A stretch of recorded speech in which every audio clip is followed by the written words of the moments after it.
All right, hi guys, hi everyone, and a very warm welcome to all of you, to everyone who is watching us live right now.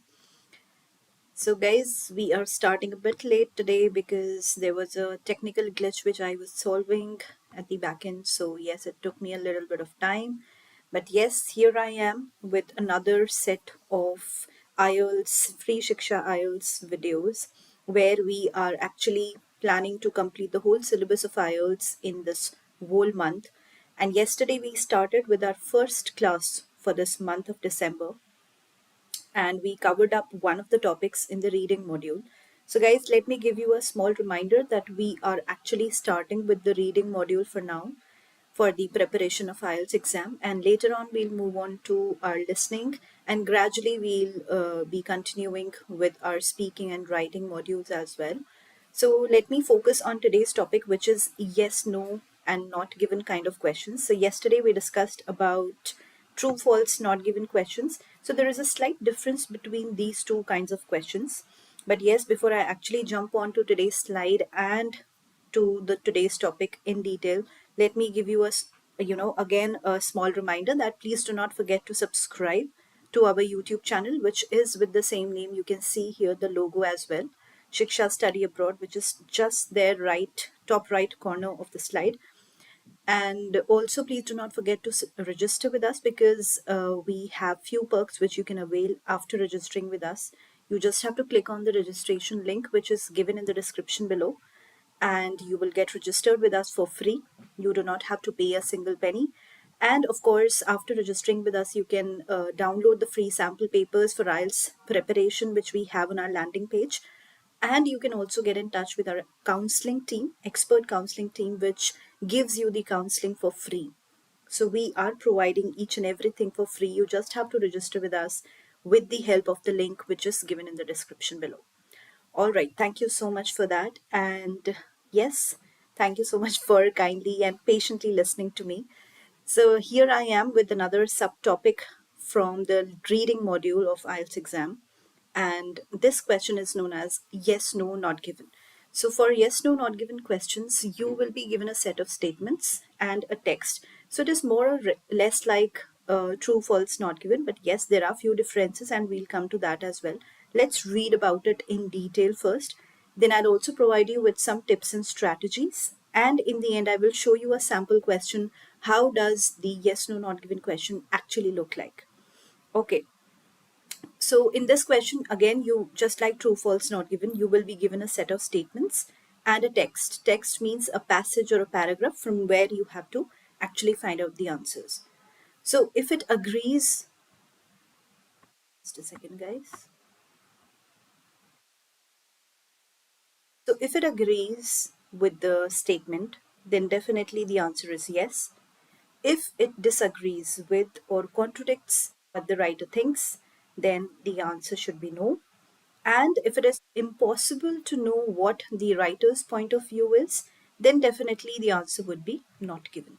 So just remember one thing, that you do not have to write, or you cannot write, rather, I would say, you cannot write Y, N, N, G. You have to write your answers in the fullest form, that is yes, no, and not given. Please write the whole word. Okay.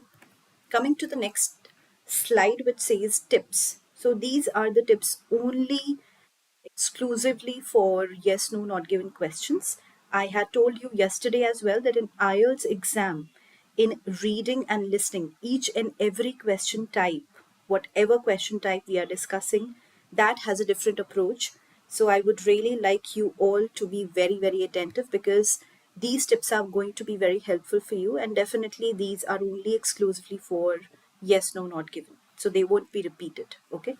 So first step here is the answers appear in the same order in the text as the order of the statements. This is very, very self-explanatory, so I'm not going in too much detail because we actually discussed this particular tip yesterday as well. So in case you need to know detail about this particular tip, then please watch the previous video from the previous day. Second tip says you don't need to read the whole text. First, you will scan for keywords and then you will read it in detail, the section in which they're located to find the answer. All right. Third is there will be at least one of each answer type, that is yes, no, and not given.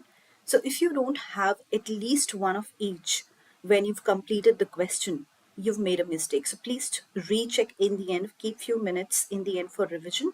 That is very important because if you are not getting each one of these answers in your answer list, that means yes, no, and not given. These answers will be there, all three of them. So if you're having just two of them, maybe yes and not given, and no answer is not there for any question, then definitely you're going wrong. So please keep a check of that. Fourth is watch out for distractors. We have talked about distractors endless number of times till now in my every video, usually. So yes, I'm not going to repeat it. Please refer back to our previous videos where you can actually get the detailed meaning of distractors. For your simplification, for now, I have just given two examples from where you can actually, get familiar with these kind of words. What are distractors? So often, occasionally, always, all, some, often, few, most. These are the kind of words which actually distract you and which actually confuse the candidates because they change the whole context or the theme or the meaning of the whole sentence which is going on.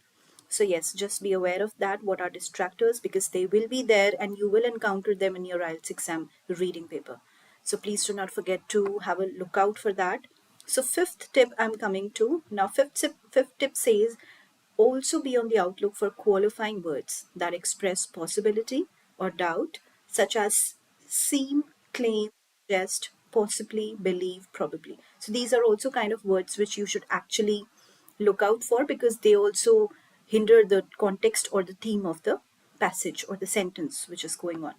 Now, sixth tip is the view or opinion of the writer may be immediately clear from the text. You may have to determine this through what they say. So yes, as we are talking about yes, no, not given questions, then definitely this tip applies to it because we are talking about the author's view and in true, false, not given, whereas we talked about the facts, the factual information.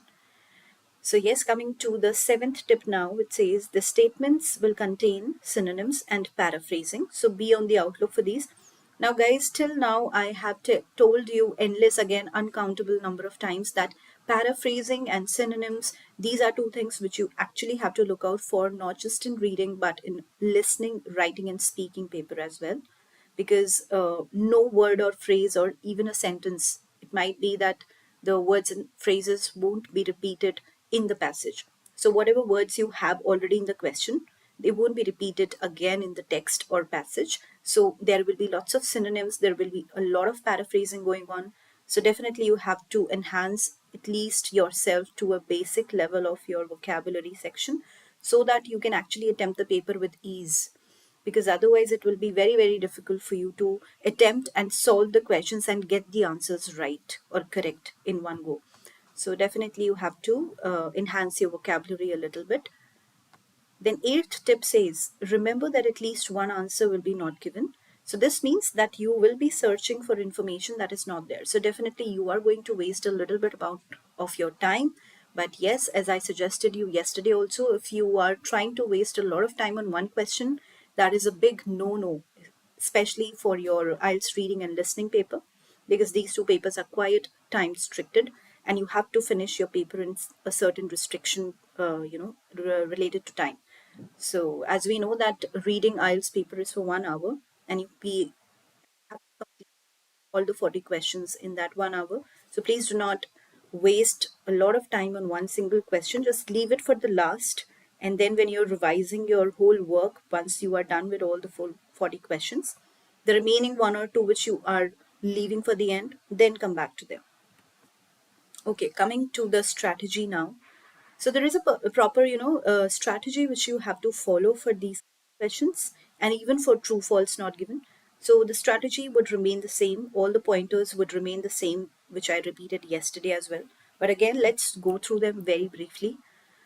Okay, so here we start. First is read the instructions carefully.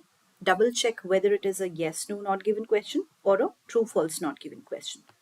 Read the statements and try to understand the meaning of each. Do this before reading the text.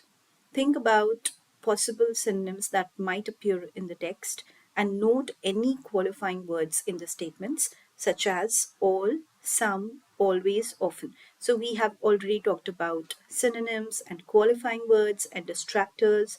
So, again, guys, I'm not going into too much detail. I'm just skipping this point for now because we know it already.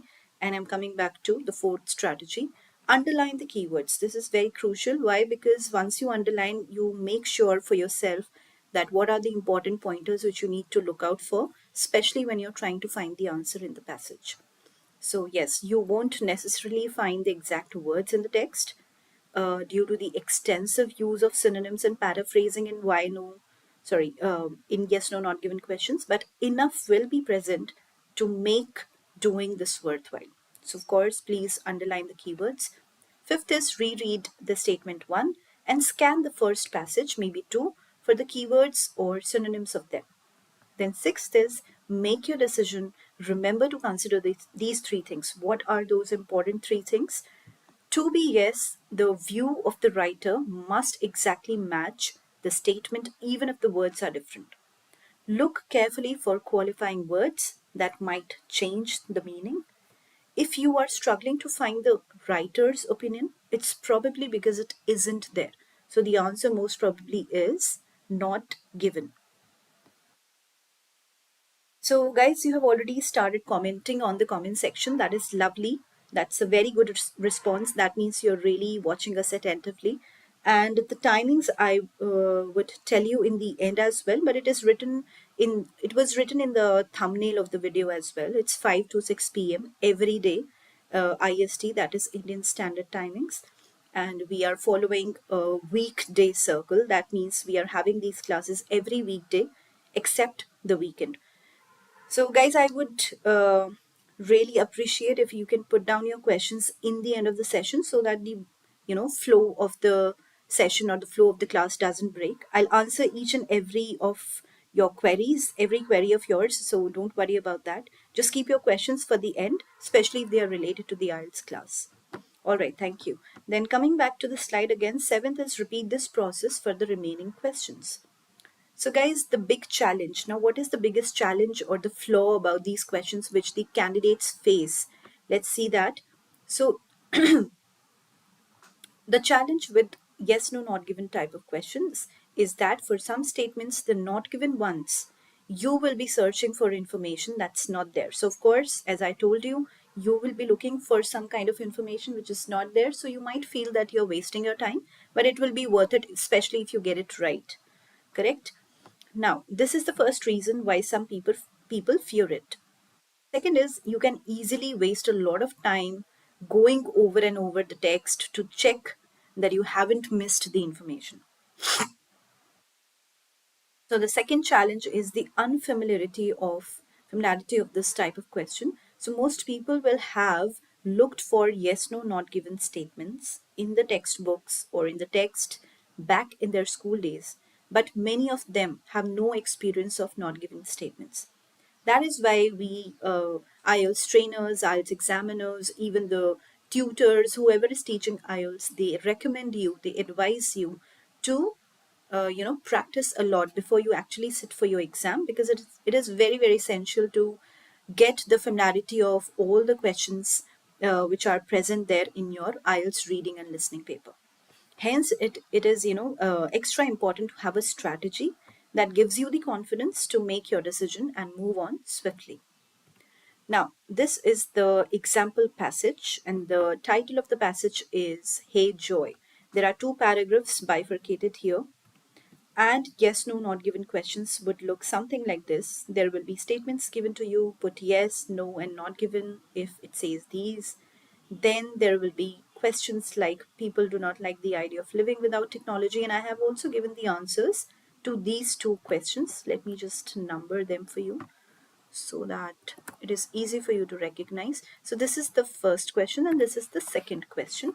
Now for your benefit, I have actually, for your help, I have put down the answers as well as the explanations so you can understand how you actually answer and how did we actually derive it. That will help you with the help of explanation here.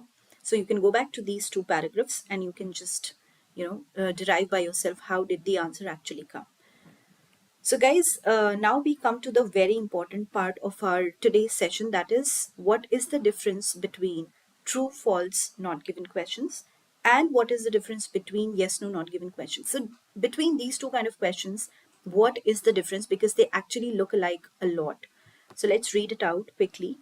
Some students get confused between true, false, not given questions and yes, no, not given questions.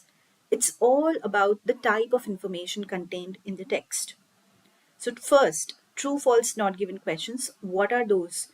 These are the questions in which the text will contain factual information about a topic. Very, very important to know. True, false, not given questions will always talk about facts or the information which is always present there in the passage. Nothing out of the passage or nothing out of the box would come in your exam. So please do not worry about that. Go very confidently, very calmly, because all the answers are there in your passage. You just need to look out for them. Whereas the second kind of question, which we just talked about today, yes, no, not given, the text will contain the opinions, the beliefs, the views of the writer or other people who are mentioned. So there will be few categories of people or few names which would be present in your passage if yes, no, not given questions are given to you in the exam, and you will have to find out the answers on the basis of their opinions, their views, their beliefs, whatever they are talking about, not just the authors or writers, but also the people who are mentioned in the passage. So guys, that was the basic difference, and the strategies, the tips almost remain the same. So today we concluded our session with the difference between both of these kind of questions. So far we have covered up the IELTS reading module, two questions. So yesterday we learned about true, false, not given, and today we learned about yes, no, not given questions. Guys, that is all from my side. Now, if you have any questions, you can put it on the comment section. I would love to answer them one by one. And also, please do not forget to subscribe and register with us. So thank you so much for watching us live. I shall see you tomorrow at the same time, 5 to 6 p.m. So guys, now this is the timing which the people are even asking on comment section. So guys, this is the timing. Weekdays, that is Monday to Friday, we have every day a class of IELTS learning between 5 to 6 p.m. Okay, sometimes it might be 10 or 5 minutes here and there, but I will join between 5 to 6. Just remember that. And if I'm late by 5 to 7 minutes, then please wait patiently here on the live video, and definitely we'll start very soon. Thank you so much, guys, for your time. And yes, I shall see you tomorrow. Bye bye. Take care and have a great day ahead.